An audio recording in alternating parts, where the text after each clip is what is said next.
Good morning all. आज हम लोग क्लास 8 का जो चैप्टर ले रहे हैं इंग्लिश का, वो है गेटिंग फ्यूचर रेडी। ये आपका जो सेक्शन है द स्पिरिट ऑफ साइंस, उसका पहला चैप्टर है। तो ये आपने काफ़ी सुना होगा, जो गूगल का जो कार है जिसमें ड्राइवरलेस कार के बारे में आपने ऑलरेडी सुना होगा। That is self driving car के बारे में ये चैप्टर है। ऑल्दो ये इंग्लिश का चैप्टर है, बट साइंस के ऊपर ज़्यादा, साइंस और टेक्नोलॉजी के ऊपर ज़्यादा एम्फेसिस दिया गया है। तो चैप्टर स्टार्ट करते हैं। Getting future ready. Advances in science and technology have made life faster, easier and more convenient. Here is a quick look at some of the latest technological offering and a sneak peek into what the future hold for us. तो future में और क्या क्या चीज़ें आने वाली है इसके बारे में इस चैप्टर में थोड़ा बताया गया है। ऑलरेडी सम कुछ टेक्नोलॉजी ऑलरेडी आ चुकी है, आप लोग को भी मालूम होगा, और कुछ चीज़ें जो आने वाली है उसके बारे में बता रहे हैं। तो सबसे पहली जो टेक्नोलॉजी ड्रिवन है वो सेल्फ ड्राइविंग कार्स है। Could there be a vehicle that would drive itself? Well, soon you would be travelling to soon in a driverless bus. तो जैसे इसमें बोल रहे हैं कि ऐसा भी हो सकता है कि कोई व्हीकल जो होता है बिना ड्राइवर के चले, अपने आप चले, और आप ऐसा भी हो सकता है कि आप ड्राइवरलेस बस में स्कूल में आप जाएं। A driverless self-driving or autonomous car is a vehicle that can drive itself. Autonomous means almost free हो, जो जो किसी पर डिपेंड ना हो। क्या? Car is a vehicle that can drive itself all the time, in any place and under any condition without any human intervention. Human intervention मतलब जब तक कि ह्यूमन इसमें इन्वॉल्व नहीं हो। जैसे ह्यूमन जैसे ड्राइव करता है, इसमें ह्यूमन को ड्राइव करने की जरूरत नहीं, तो ह्यूमन का इन्वॉल्वमेंट नहीं रहेगा। Okay. Such cars have several inbuilt system. Inbuilt system मतलब उसके अंदर फैक्ट्री में कुछ सिस्टम डाले जाते हैं जो उस कार्स के अंदर रहते हैं, and software that are program to sense the environment and operate and safely on the road. तो ऐसे इनबिल्ट सिस्टम और सॉफ्टवेयर रहते हैं जिसमें जिनको प्रोग्राम किया जाता है सेंस करने के लिए एनवायरनमेंट और ऑपरेट करने के लिए, गाड़ी को ऑपरेट करने के लिए on the road. A driverless car has technology that allow it to not only steer and wheel, steering होता है मतलब इधर उधर मोड़ने के लिए, उसमें ऐसी टेक्नोलॉजी रहेगी जो आपको अलाउ करती नॉट ओनली इधर उधर लेफ्ट एंड राइट जाने के लिए, उसमें अप्लाई द ब्रेक भी ऑटोमेटिकली लग सकते हैं, और पार्किंग असिस्टेंस मतलब पार्किंग असिस्टेंस तो नहीं, सेल्फ पार्किंग करेगी, बट ऑल्सो जज डिस्टेंस बिटवीन व्हीकल्स, और एक व्हीकल से दूसरे व्हीकल के बीच में कितनी डिस्टेंस है वो जज करेगी। इंटरप्रेट ट्रैफिक सिग्नल्स, वो ट्रैफिक सिग्नल कब येलो हो रहा है और येलो से ग्रीन कब होगा या येलो से रेड कब होगा, ये सब भी इंटरप्रिटेशन वो करेगी, सेंस करेगी। कंट्रोल स्पीड को कंट्रोल करेगी as per the traffic condition. Traffic gauge का मतलब मेज़र करेगी ट्रैफिक कितना ज़्यादा है, कम है। फॉलो स्पेसिफिक स्पेसिफिक रूट्स को फॉलो करेगी। डिटेक्ट डेंजर, और कुछ डेंजर हो रहा है, कुछ डेंजर आने वाला तो उसको भी डिटेक्ट करेगी, और so on. So that is a driverless car can see pedestrian मतलब जो पैदल चलते हैं रोड में, और trees fallen on the road and slow down और ब्रेक। तो कुछ ट्रीज अगर गिरा हुआ है वो भी वो डिटेक्ट कर सकती है, और स्लो डाउन करेगी और ब्रेक मारेगी ऐसे। It can feel the rain and turn on the wipers. तो जब अगर बारिश होगी तो ऑटोमेटिकली वाइपर्स ऑन हो जाते हैं। It can monitor traffic and take diversion, अगर किसी रूट में ज़्यादा ट्रैफिक है तो दूसरे रूट को ले सकती है, तो ये जजमेंट भी उसमें रहता है, इनबिल्ट है। In short, driverless car can do the job of driving, navigating, follow rules and acting on reflexes while on the road.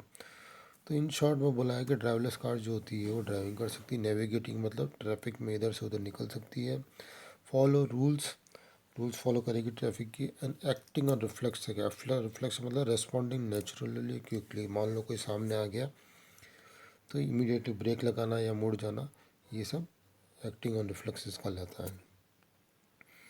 तो कार की इन्होंने पिक्चर भी दी है। इसके बाद जो आता है self driving car can help the elderly मतलब जो बूढ़े लोग हैं उनके लिए बहुत हेल्पफुल हो सकती है, and those with physical challenges move around.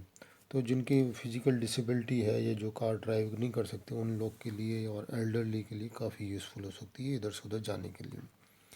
These cars are expected to be safer to use and therefore could reduce the number of traffic violations। जो ट्रैफिक वायलेशन होते हैं रोड में बिकॉज ड्रिंक ड्राइविंग के कारण या careless driving के कारण वो सब इशू इसमें नहीं आएंगे, एंड एक्सीडेंट्स भी रिड्यूस हो जाएंगे। However, driverless cars are only being tested, that too largely in the United state of America. तो अभी तक ड्राइवरलेस कार जो है टेस्ट करी जा रही है और ज़्यादातर अमेरिका में ही की जा रही है। But with the automobile industry bringing out improved version every year, driverless car driverless car with varying levels of autonomy could be available soon, and many of us might own a thinking driving car before long। तो वो ये बोल रहे हैं कि ज़्यादा दिन दूर नहीं, जैसे एवरी ईयर इम्प्रूवमेंट हो रहा है ऑटोमोबाइल इंडस्ट्रीज़ में, तो एक दिन ऐसा होगा कि ड्राइवरलेस कार अवेलेबल होगी और हम लोग के पास थिंकिंग और ड्राइविंग कार जो होती है वो बहुत ज़्यादा वेट करने की ज़रूरत नहीं पड़ेगी। तो ये आप स्टेटमेंट्स आप इसको ट्राई करिएगा। देन आते हैं ह्यूमन रोबोट्स में। और robots all brain and no hearts और and all intelligence and no emotions. तो क्या रोबोट्स में खाली ब्रेन होता है, कोई हार्ट नहीं होता है, खाली इंटेलिजेंस होती है, क्या इमोशंस नहीं होते हैं? ए robot can move it's limb in limited way but can it smile, laugh or cry? Well, Sophia is here to answer this question and change the future of humanoids। तो humanoids basically क्या होते हैं, इन्होंने definition दी है that look and behave like human beings. तो Sophia एक नाम दिया गया ह्यूमन रोबोट्स का। Sophia is a social humanoid robot developed by Hanson Robotics, Hong Kong.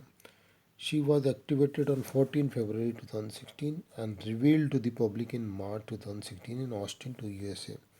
Reveal to the public मतलब पब्लिक में उनको बताया गया उसको मार्च 2016 में यूएसए में। Sophia can display more than 50 facial expression. जैसे हमारे फेस में एक्सप्रेशन आते हैं ऐसे ही सोफिया के में उसमें फेस में भी एक्सप्रेशन आ सकते हैं। Imitate several human gestures and hold a simple conversation. तो वो हमारे बहुत सारे जो जेस्चर्स रहते हैं उनकी नकल कर सकती है। दैट मीन्स जैसे हम लोग स्माइल करते हैं या गुस्सा दिखाते हैं तो वो भी अपने फेस में दिखा सकती है, और सिंपल कन्वर्सेशन मतलब सिंपल बातचीत कर सकती है। She has functional legs too and can walk like us, हमारी तरह चल भी सकती है। The use of frubber gives Sophia face a life like appearance. Frubber एक टाइप ऑफ रबर दिया उन्होंने definition, elastic form rubber invented by Hanson Robotics. तो इस तरह से वो फ्रबर के कारण उसमें लाइफ लाइक अपीयरेंस रहती है उसके फेस में। कंप्यूटर एल्गोरिथम जैसा आपको पता ही है मेथड्स होता है कंप्यूटर में टू सॉल्व प्रॉब्लम और step by step. Artificial intelligence आपको पता है, बहुत कुछ है आर्टिफिशियल इंटेलिजेंस, आपके कंप्यूटर में चैप्टर भी है आर्टिफिशियल इंटेलिजेंस का।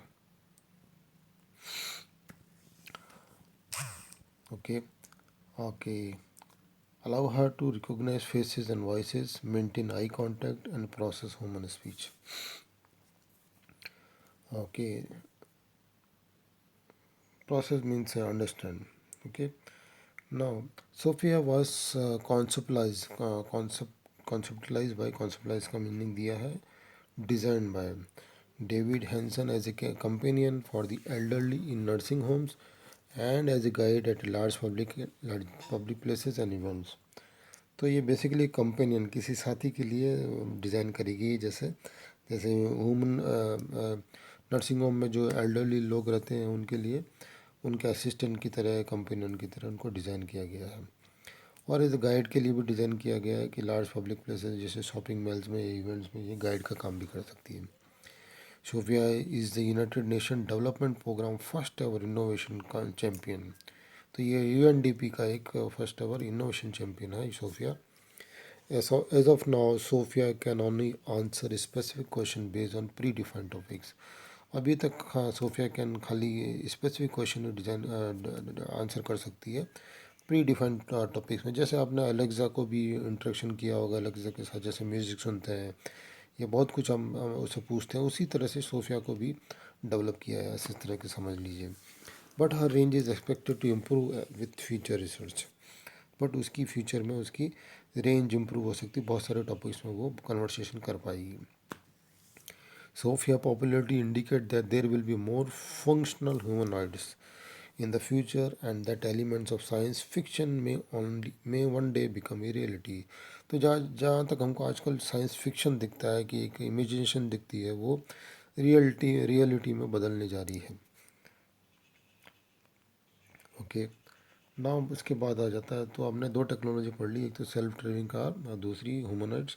अब आता है स्पेस के बारे में। A ticket to space.